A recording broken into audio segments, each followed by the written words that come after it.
ও phone করেছিল, কিন্তু যেটা বলল সেটার জন্য আমি প্রস্তুত ছিলাম না। সেই রাতের পর আমি আর কোনো মেসেজ করিনি।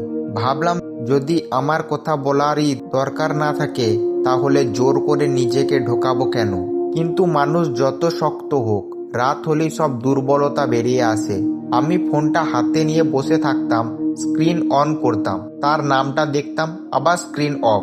নিজেকে বুঝিয়ে দিতাম সব শেষ হয়ে গেছে, কিন্তু মন মানতে চাইতো না। একদিন হঠাৎ অচেনা একটা নাম্বার থেকে ফোন এলো। ধরতে ইচ্ছা করছিল না, তবুও ধরলাম। ও ছিল। কিছুক্ষণ কোনো কথা বলল না, শুধু নিঃশ্বাসের শব্দ। আমি বললাম, কিছু বলবে? ও ধীরে বলল, আমি খারাপ মানুষ না, কিন্তু আমি ক্লান্ত।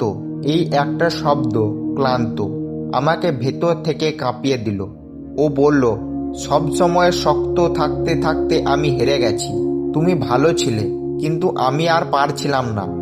আমি কিছু বলিনি, কারণ তখন বুঝে গিয়েছিলাম এটা অভিযোগ না, এটা স্বীকারোক্তি। আমি শুধু জিজ্ঞেস করেছিলাম, তাহলে কি সব শেষ? ও কিছুক্ষণ চুপ করে থেকে বলল, শেষ না, কিন্তু আগের মতোও না। এই কথাটায় সবচেয়ে বেশি বাধা দেয়। ফোনটা কেটে গেল। এইবার কেন কান্না আসেনি, কোনো চিৎকার না, শুধু মনে হচ্ছিল সব প্রশ্নের উত্তর পাওয়া গেছে, কিন্তু শান্তি পাওয়া যায়নি। আমি জানালার পাশে দাঁড়ালাম। বাইরে বৃষ্টি পড়ছিল।